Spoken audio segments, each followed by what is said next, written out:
Okay, this is the next video in the Historic Ordnance series. The videos I did on Russian, former Soviet ordnance, it's a little bit more popular right now in views because of what's going on in Ukraine. And I've noticed a lot of people are misidentifying what this is on the battlefield to include the combatants. If I can find it, there is a clip from, I think it's Sun News, of a Azov down in Mariupol using one of these against a BMP. And, you know, he had a good firing position. He was elevated. Nothing in the way of the rocket. Fires it. It detonates. And nothing happens to the BMP. The reason for that? This is a flamethrower, not an anti-tank weapon.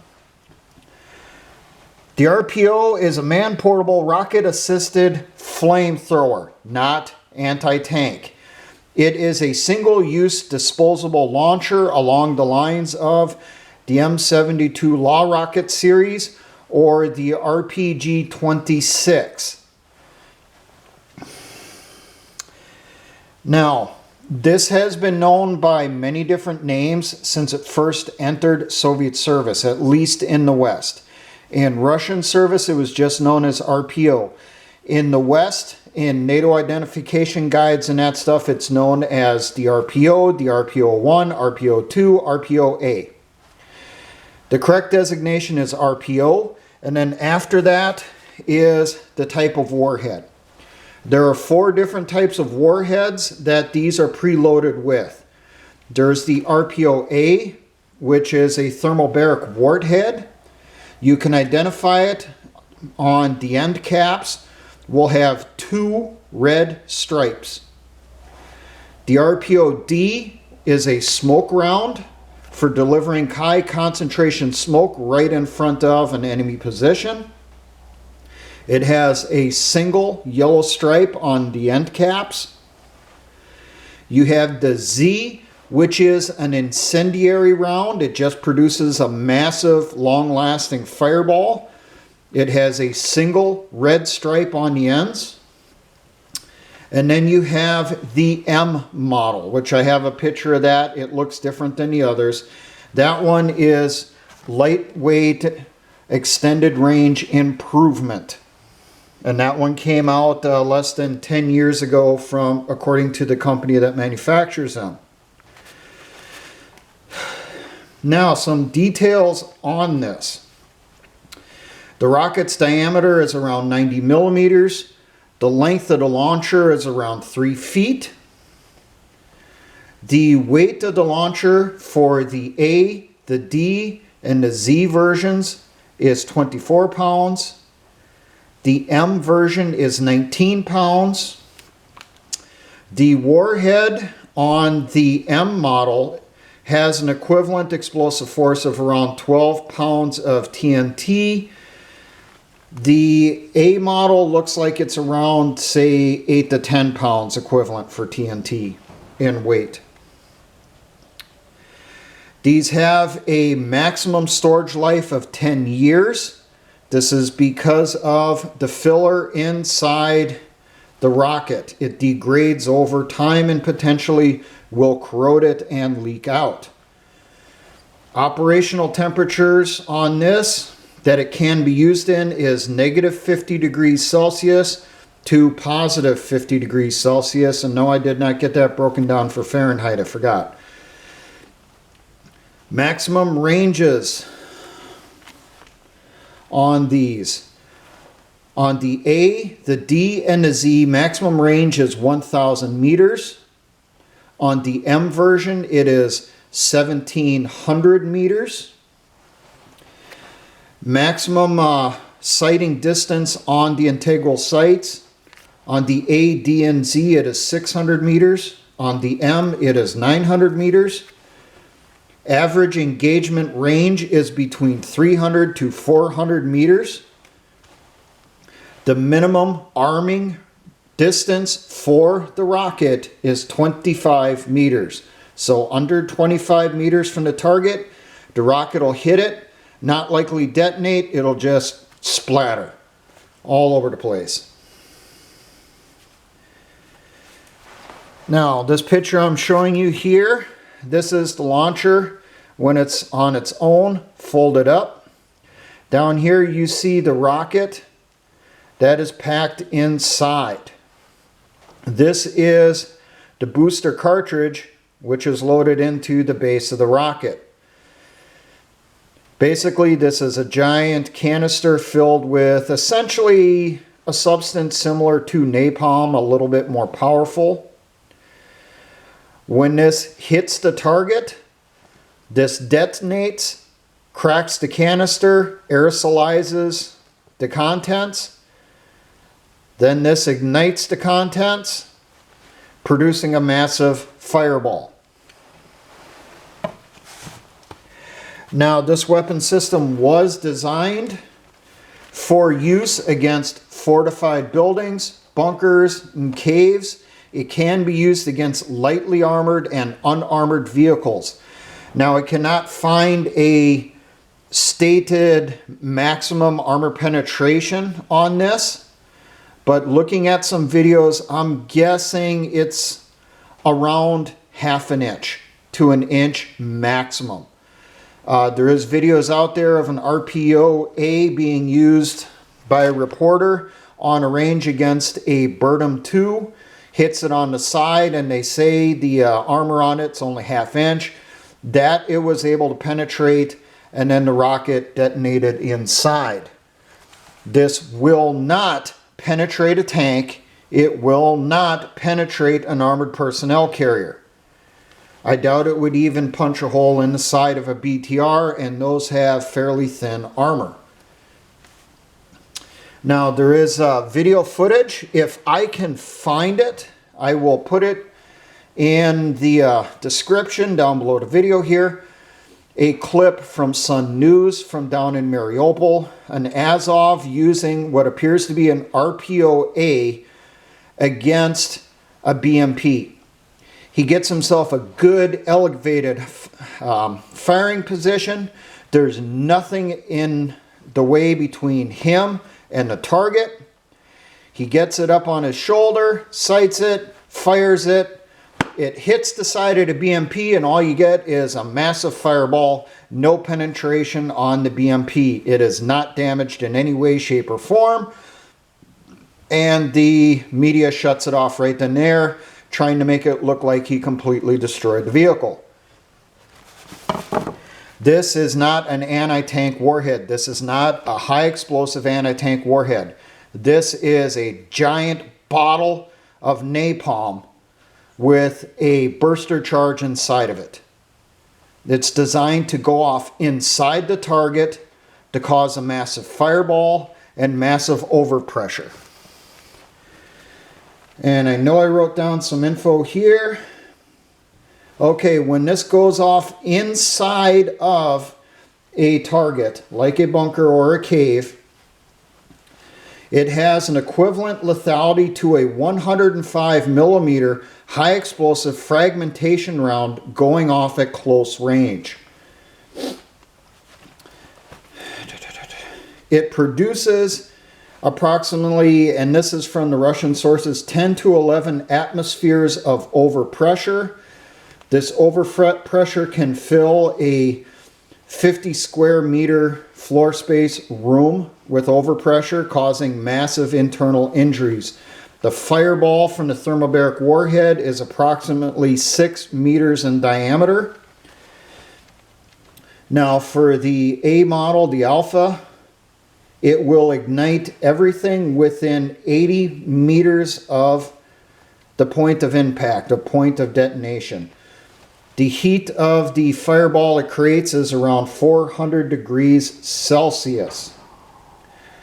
Now, the Z model, the incendiary round, when that goes off inside the target, there's less overpressure. It's designed to cause an even larger fireball.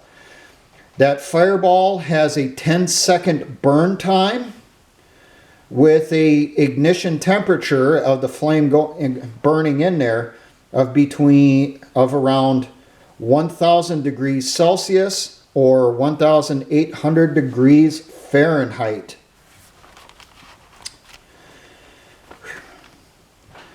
Now you get an idea why the Russian troops called it Satan's trumpet back during Afghanistan. Reportedly, these were extremely effective when fired into caves with mujahideen inside.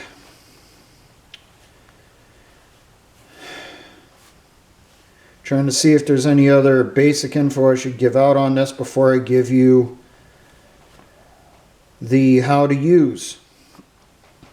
Now there is a Chi-Com version of it. They're able to license copy it, where it is known as the PF97.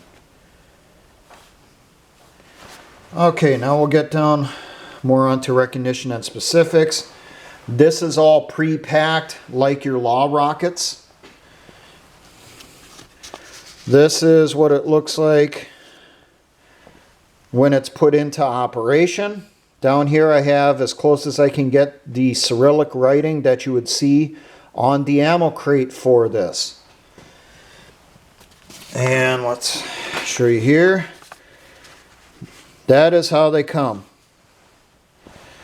They come 2 launchers hooked together inside a crate. That's the writing on the outside of the crate. These launchers can be fired individually or kept hooked together and fired that way. When you would fire it, it only would fire the one launcher. Then you can get the second launcher flipped over quickly into operation and fire that. Here we got a picture of the right side of the launcher when it is closed up. Now to put this into operation, the person that carries this typically is issued 2 rockets, like there, using the shoulder strap on each launcher as essentially like a rucksack strap. So the firer takes off the rucksack of launchers, sets it down on the ground. There's 2 pins. One will be here at this point here in this connector. The other will be on this connector up here in the front between the 2 launchers. You remove both pins. That separates the 2 launchers apart. Grab the one launcher you want to use. Move the shoulder strap down out of the way. Now I'll go back if I can get a good picture here. First thing you do, drop down the forward handle. There's a large button here on the side, right here, you can see it. Press in on that, that's the locking button. Rotate it down into position. Then, on the other side of the launcher, there's a button right here. You press in on that, rotate the pistol grip down into position. At that point, you put it up on your shoulder, then take the sight, which will be folded down, flip it up, adjust the range that you want. As you see, it's got a little diopter cone or something here for you to sight through. On here, the markings are in tens of meters, going from 100 meters up to around 600 to 800, depending on the model. So it's marked like 10, 15, 20, 25, 30. That's in tens of meters. So it goes 100 meters, 150 meters, 200 meters, 250 meters. Get the distance dialed in that you want.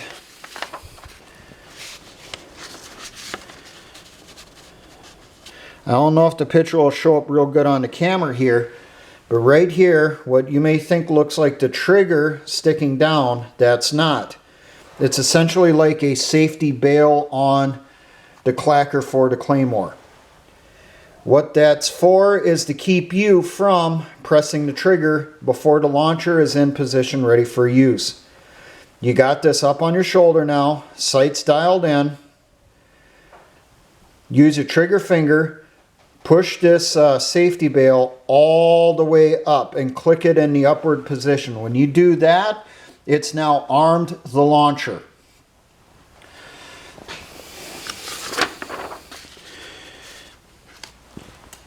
You then sight through the rear sight. There's a single iron sight post up here under this hood. Line those up on your target. Pull the trigger. The rocket fires.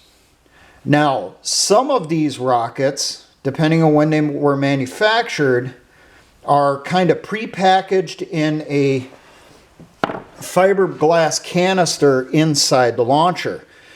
So some of them, not all, when you fire it, you'll have this big fiberglass tube will come shooting out the end, and it's essentially going to drop to the ground. The rocket is inside that tube. It will ignite and then continue on to its target. The tube was added as kind of a way to allow the rocket to ignite sooner, to get a little bit better on the range, is kind of what it sounded like from some of the videos I was watching.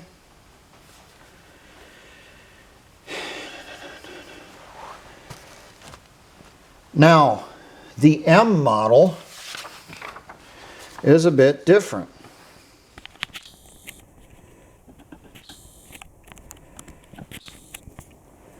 The M model, instead of it coming in a metal tube, it comes in a fiberglass tube, and the fire controls on it are reusable.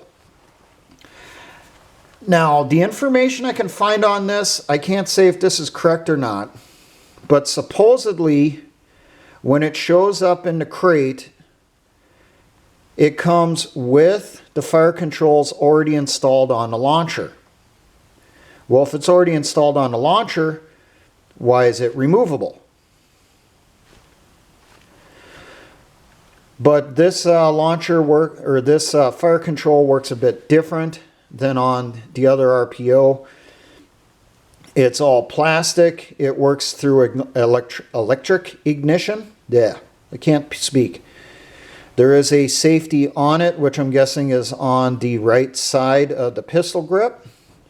And the sight on this is similar to what you would see on an RPG, if you want to think of it that way. It's more of the telescopic type scope like you would put on a firearm than the just diopter type sight or, you know, iron sight like you would see on the older models of RPO. But when you would fire this, you're supposed to disconnect the fire control group from the launcher, drop the launcher on the ground because it's single use, take the fire control group with you to attach onto a new launcher. My guess is they're probably still packed to a crate with most likely one fire control unit in the crate per 2 launchers, but I can't say for certain. Now, who are these issued to? According to current Russian doctrine, these are issued to flamethrower squads, their engineers or sappers, their special operations forces like their Spetsnaz, and also their paratroops. Does that mean that the average infantryman on the field can't get a hold of it? Clearly not. Just look at the video footage out of Ukraine. It's a pretty devastating weapon. I first became aware of it going back into the 1990s when Soldier of Fortune did an article on it, because they were doing a series about 10 years after the end of the war in Afghanistan. And they were talking about some of the tactics used by the Russians, the equipment, and that type of stuff. The RPO did replace an older version.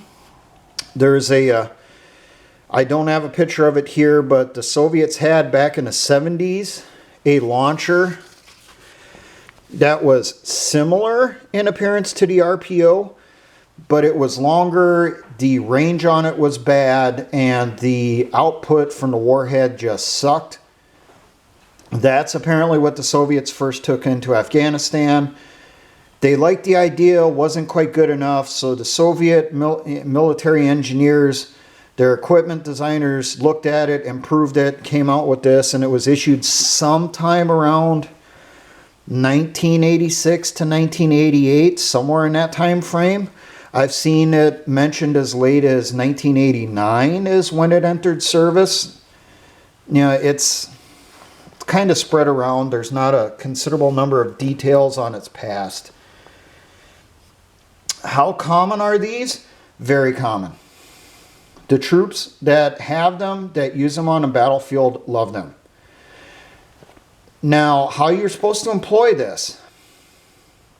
You don't launch this against, say, the sides of a bunker. You sight this in right on the firing aperture, right on the opening.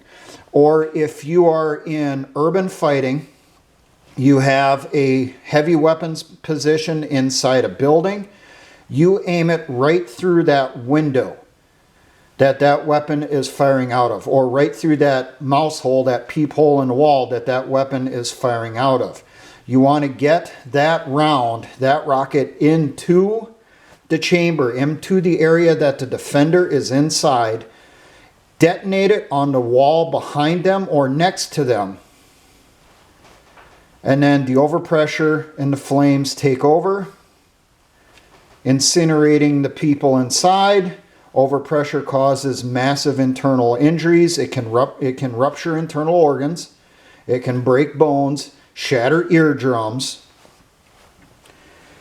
You know, as some people have described, you know, it turns a person into a giant bag of wet shit. Okay, shatters everything if they're close enough. I will do some links in the description to some of the videos in Russian or Ukrainian where soldiers or people like me in that region explaining how to use this stuff. I do not have a training aid example or an expended launcher. That's just unheard of in the West. Even expended launchers in the hands of civilians in Russia and Eastern Europe is pretty damn rare.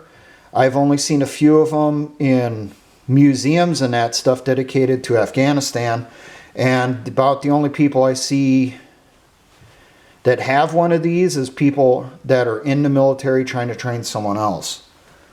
So I would love to get a hold of one someday. Realistically, it's probably not going to happen.